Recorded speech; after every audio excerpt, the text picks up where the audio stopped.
I don't know any top performer in the world who doesn't have a coach. Nobody can coach you the way he can because he's literally been to hell and back.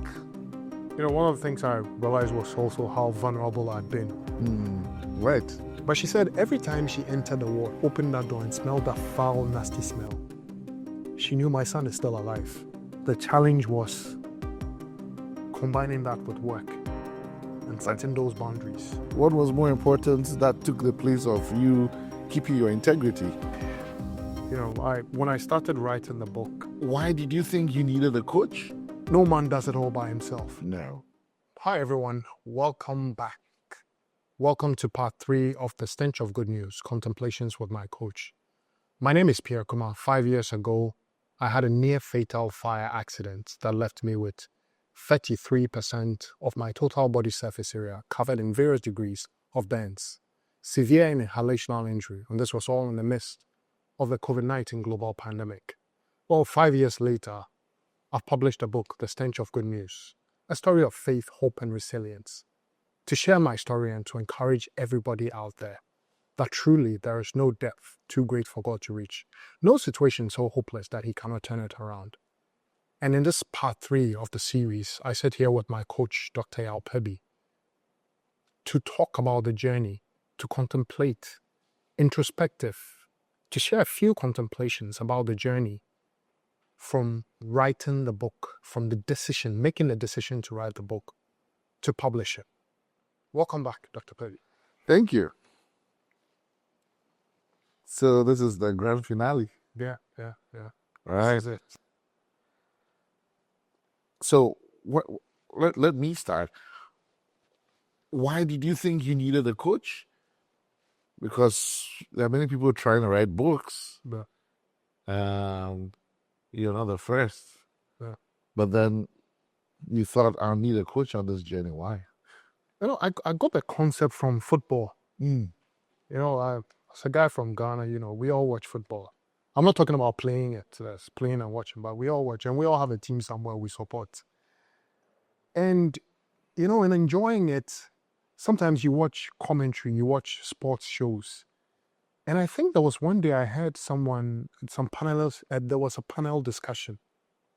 And they spoke about how a certain team had improved when a certain retired player became their striker coach. They realized how their strikers were a bit more efficient and how they scored more goals and how their entire team's performance had improved. And it was that day that, you know, I reflected on it and it dawned on me that it's not for the fun of it that football teams have coaches. Apart from they having coaches who are now called managers and, you know, there are various distinctions to that. Some teams have a striker's coach, a midfielder's coach, a defender's coach, Yeah. a goalkeeper's coach, Yeah. and the best of these players have coaches. Mm. And I thought, if I want to write a book and I want to give it my best shot, I need a coach. I need someone who will hold me accountable. I need someone who would stand back and look at what I'm doing and have a more objective overview of what I'm doing. You know, in our local dialect that I'm translating into English, it says that the one who is clearing the path doesn't know how crooked it is. Right. You know, you are just clearing the path. You think it's straight. It takes someone who is standing back Right. to be objective and see that this is going the wrong way and draw your attention to it. So that was why I decided I needed a coach. Cool. I must say that was a very wise decision. And I'm not saying that because I'm a coach and I want more clients. Of course, I could use more clients, but that's for me. And by the way, even every coach needs a coach. You know, so I have my coach and my coaches actually. If you believe in the power of coaching, then you wouldn't just be doing for others. You'll ask others to do it for you as well. But yes, one of the things about coaching is that sense of accountability, you know, that you mentioned, and for many of us, that is our missing piece. We have a goal, we have a dream, but there's no one holding us accountable.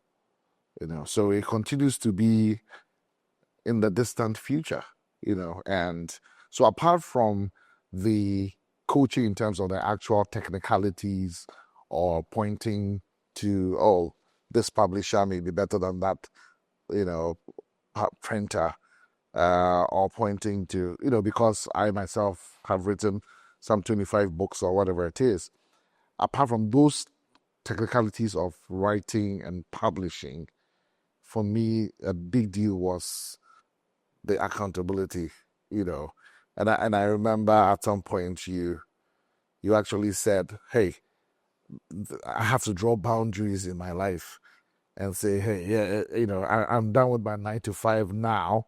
I need to work on this other thing, which is also my purpose, and I wonder how much of that might not have happened, with other coach.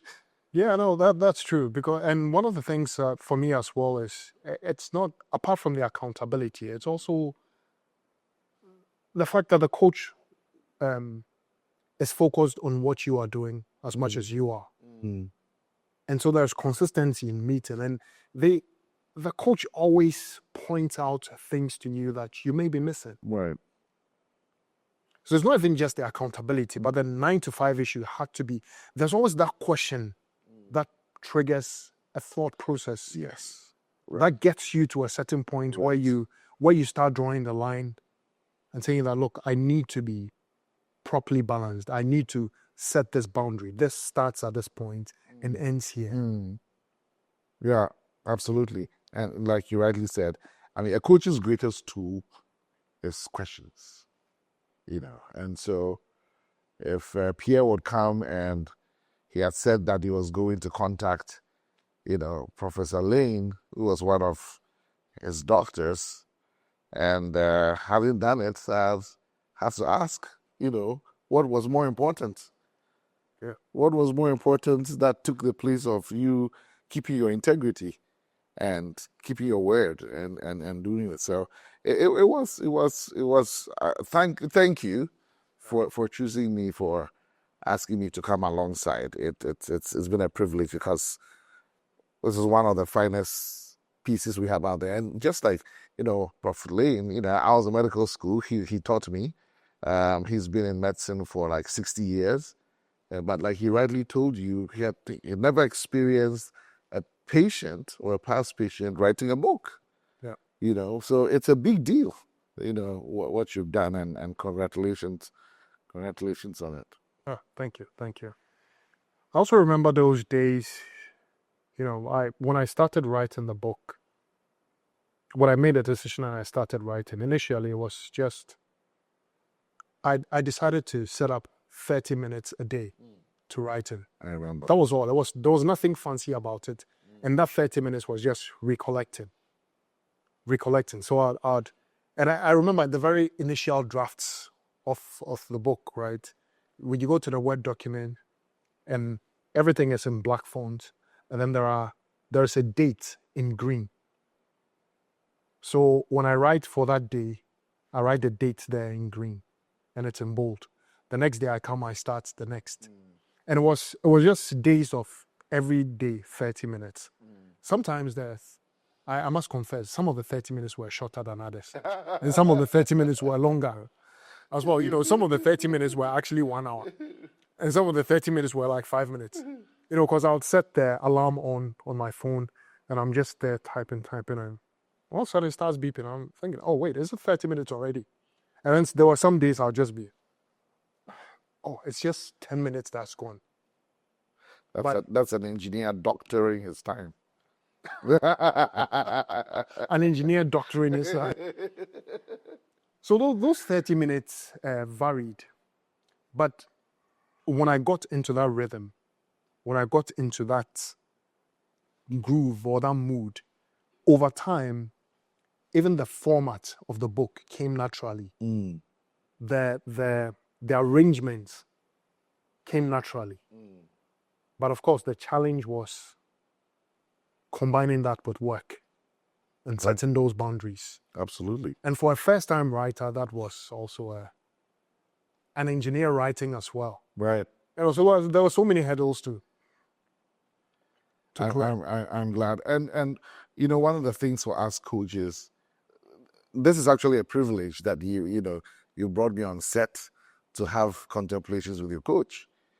Because the thing about a coach is that, yes, there's a lot of background stuff that happens, but the coach doesn't get on the field to play. Yeah. Right? I mean, of course, coaching relationships are confidential, right? So I can't tell you how many people that I've seen out there who have done amazing things, whether they've opened a business or they produce an album or whatever, and nobody knows that I'm the coach behind it. So I had to be, satisfied with being in the dark. Because now you know who's me, behind my book, right? You know who's behind. So this is unusual. So this is him standing on the touchline. This is right. This is him standing on the touchline. Finally, the camera has saying, hey, move on. This is him on the touchline. The camera has moved to the touchline to show the coach, and so thank you for that. But I hope it encourages others that things don't just happen, right? And like you rightly said in the beginning, I don't know any top performer in the world who doesn't have a coach. Whether it's piano, whether it's, if you haven't watched King Richard, the Williams sisters, how their father Richard really, coached them and then try to get the best coaches in the world for them, whether it's violin, whatever it is. But when it comes to life and leadership, somehow we think we can just wing it. We need to have a rethink about the importance of coaches in our lives. Yeah. And Pierre himself is a coach. He's a certified John Maxwell coach. So if you're looking for a coach, you know where to find one. Yeah. So you're looking for someone to get you out of adversity, help you out. Especially adversity coaching. Yeah. Right. Because that's the thing though. Because the main, I don't know whether I should share this secret, but because the main tool of a coach is questions, deep, insightful questions that bring things out of people. Coaching is not advising, right? It's not counseling. I'm not a consultant. No, we don't ask you to do anything. You yourself come to the realization that I need to do this or I must do that based on the questions that I asked you and things surface. But the reason why I brought this up is that, so because of that, anybody can coach anybody in anything, so long as they know how to ask good questions. Yeah. Right? I can coach you in finance. And you answer, do you have a finance degree? No, but I can ask you such great questions.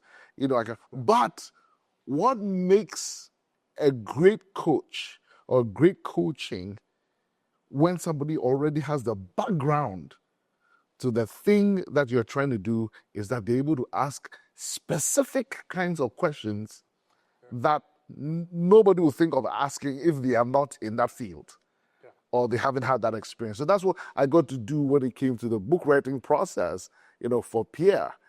So for example, one of the things that happened, it was, Pierre sweated, he's finally got the manuscript out and he's like, yeah, the discipline has paid off, the 30 minutes a day. And don't forget, all this while, he was not just in Ghana. There are times he was in Sierra Leone, there are times he was, Senegal, there are times he was in Mauritania, all of that.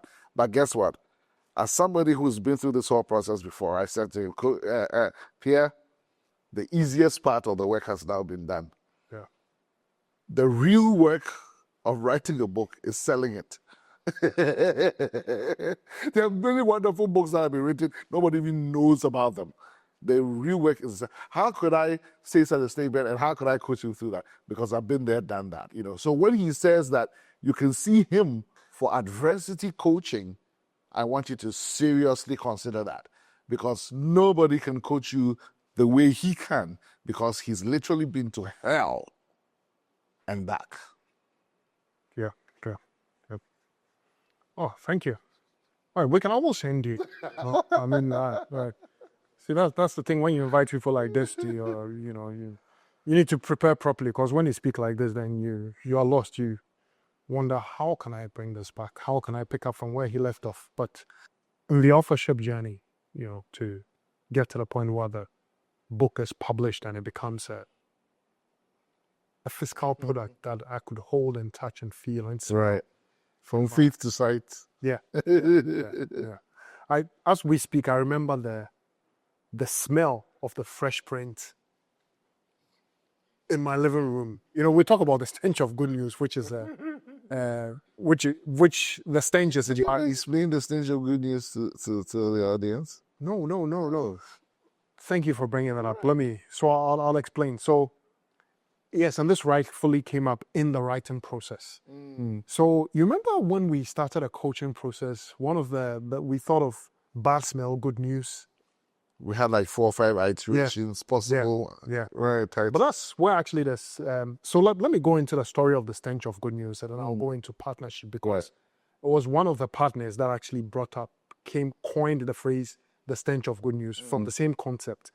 So my mother is a retired physiotherapist, and so when I was in the stages of the ICU and in the ward, she'd seen people like that in that stage. So fast forward, when I had recovered and I had fully integrated, and I think it was even during the phase of writing the book, but she didn't know I was writing a book. And there was one time where I'd visited her and we were just reminiscing the times, you know, and laughing over some of the times during the process. And then, so I asked her, so wait, what about you? Every time you came to the hospital to visit me, what went through your mind? What did you feel? What did you think? Good. And she said, well, from a professional point of view, she knew that she could show up any day and that could be it.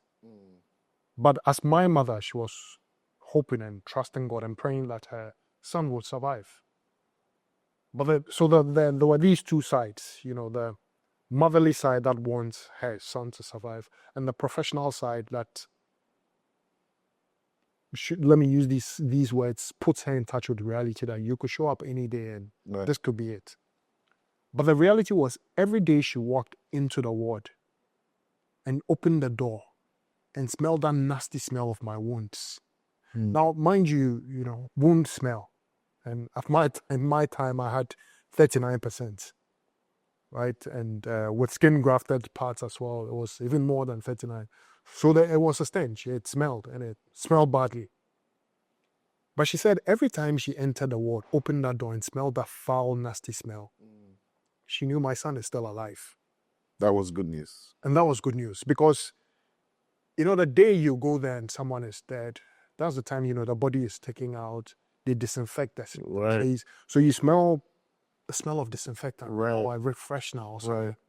But she said, so she would walk every day with the two thoughts battling in her mind. The professional part of it saying, this could be it. The mother hoping that her son is alive. Then she goes, opens the door and gets hit by the reality of the stench. But that stench brings good news. That boy is still alive. That my child is still alive.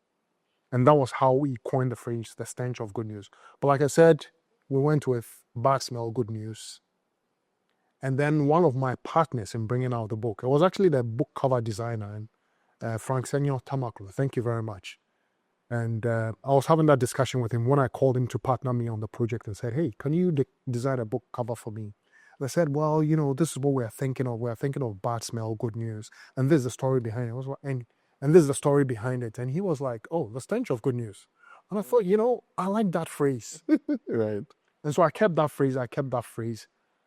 Along the journey of getting the book out, one of my other partners, which was an editor, said, oh, you know, maybe we can do the stench of hope or the stench of that. I still thought, no, the stench of good news. And that actually brings me to the point of partnership. There were so many people who partnered me to get this book out. I mean, you have my coach here who I'm speaking with. You had the editor, I had the book cover designer, I had the photographer who shot the cover photos, the front and the back. I had my publishers. I had the people who gave their witness accounts. I had people who, you know, after we've done the proofreading, I gave it to, even before I went to the publishers, even before the manuscript, even before the typesetting, I'd give it to and say, hey, can you just read through this? Let me know your thoughts. And how many were there? I think there were at least 5 people. And everybody would go through it and be like, oh, I think you should do this a bit. I think you should expatiate a bit more on this. And without all these partners, you wouldn't have seen that great product you see before yourselves today. Right. So partnership is key. Absolutely. No man does it all by himself. No. And, I see that, I like to see that the all of us are better than the best of us. Any day. How would you have come up with that title? Would you have taken the photographs yourself? And we haven't even got into the whole marketing concepts and ideas. You used not to have a website, that you have a YouTube channel, right? YouTube channel, social media handles, and all of that. PA, all of that. Teamwork makes the dream work, and I know that it's kind of been overused. But both Pierre and I fly a lot. And every time at the airport, I look at the plane before we get on. I'm like, imagine the number of people that get a plane airborne. From engineers to even the caterers, right? Even those who come to clean the plane, and that's the thing with this book, which is an awesome project, but with any project in life for that matter, and as we like to say in Africa, it takes a village. It takes a village. It takes a village to raise a child, but it also takes a village to bring any worthwhile idea to fruition. And certainly the stench of good news is one worthwhile project. And it also takes a lot of leadership maturity, humility that shows in maturity, to be able to say, hey, I need help, Yeah. And also, one of the things I realized was also how vulnerable I'd been. Right. Sharing deep thoughts. Right. Yes. Naked thoughts. But, I could share it also because, like I said, I'd been naked in front of strangers for over a year. Right. Every single time I went for a dressing, wound dressing, and that kind of stripped away the pride. And that also goes into focus where, and I'm going back into a bit of things we've discussed in the first parts, but it also helps in writing the book. That every time I kept that goal in mind, why am I writing this book? I'm writing this book to encourage people out there. Right. And so, that whilst I was writing it, there were other thoughts that came into mind that, no, you need to write this, you need to write this. And whilst those things were true and were factual, I always kept that part in mind. Why am I writing this book? The point of this book, the reason for this book is to encourage other people. Right. So even when I'm talking about a low part in my life, it is to illustrate how low it went and the obstacle I had to overcome to get back to where I am. And it's important. I remember before I even wrote, even again on partnerships, other partnerships I had was just going on YouTube and watching videos on how to write a book. I remember so many writers' blogs that I subscribed to, and they still send me emails. Yeah. And one of the things I do remember was they said, always remember why you are writing the book. And that cannot be overemphasized because, like I said, there are so many thoughts that came into mind. And I needed to differentiate from just putting memories together to sending a message out there. Right. My process of writing the book wasn't just putting memories together. Right. It was sending a message across. Right. I mean, if I should put it another way, I'll say that what makes this book different is it's not just information.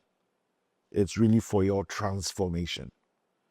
Information is not enough. And that's what Pierre is saying, that, it's not just, okay, I was admitted at so and I had so many surgeries. That's all information.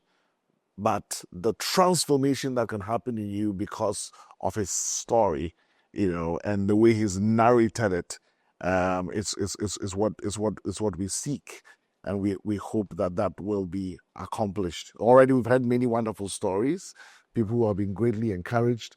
We've had people send pictures from England, from Australia, and all of that. My son, who's just in grade 9, loves the book. He takes it to school and reads it when he has free periods. And so thank you for writing it and talking about vulnerability. Generally we are not a very vulnerable people as Africans, especially as Ghanaians. Everybody's fine. Everybody's fine all the time. I remember practicing when I was still practicing clinical medicine, to the extent that people come and sit in the consulting room and ask, "How are you?" And they say, "I'm fine." I was like, "Well, all right. If you're fine, what are you doing here? See you." But you exhibit a great dose of vulnerability, and that goes with authentic leadership. And I pray that will also be a great example for many people to follow, going forward. We need these African stories documented. A lot of times, these are stories that we read from other people write. I remember when we're living in Montreal, we lived opposite the library, and at a point, our son and our children read a lot. Like they go borrow like 200 books at a time. At a point, our oldest son said to us, "Daddy, Mommy, the most important people in the world are Americans."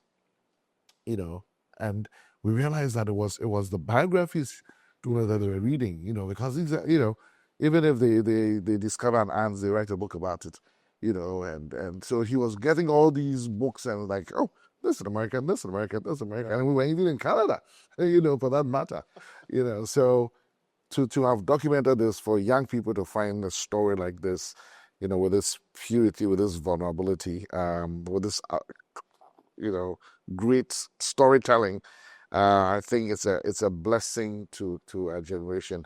The lion has finally written, because until the lion learns to write, as it said, every tale of the hunt glorifies the hunter. So thank you for writing, and thank you, because of that, even the doctors have had a new perspective, because they've had a view from the other side. Proper feedback. Yeah. Right? And again, I know you're trying to be as personal as possible with this. Like, you're trying to encourage people. There's no depth. You can sink into that. God cannot pull you out. No situation's hopeless. But let's hope that even our very health system will be improved.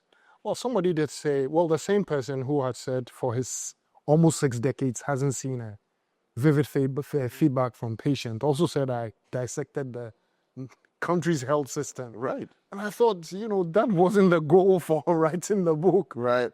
But, from his 60 years of experience, or almost 6 decades, he sees it from a perspective.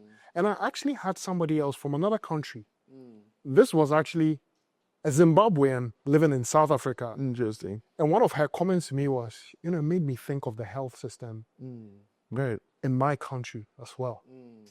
And that was nowhere near the message I wanted to send across. But I'm glad that people glean all kinds of wisdom from this book. Right. Even things I never intended. Correct. Yes. Sharing, and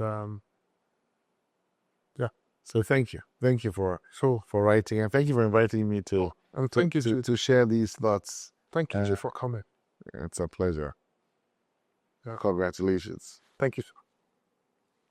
Well, so we've come to the end of the final part of The Stench of Good News, Contemplations with my coach. Hey, the good thing about every bad thing is that it comes to an end. The bad thing also about every good thing is that it comes to an end. And we've come to the end of this series of The Stench of Good News, Contemplation with my coach. I'm glad you took the time to watch it, to watch all these 3 parts.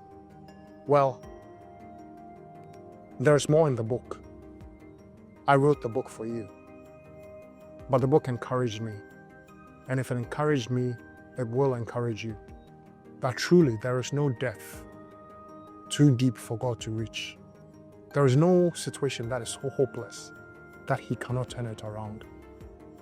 My prayer and my belief is that in all these 3 series, you will find hope and strength to move on. If you haven't bought the book yet, go to www.pierrekuma.com. You'll find various links to buy the book. And you'll find an email address and a phone number that you can call to get in touch and find the book. If you also need coaching or speaking services, go to the website.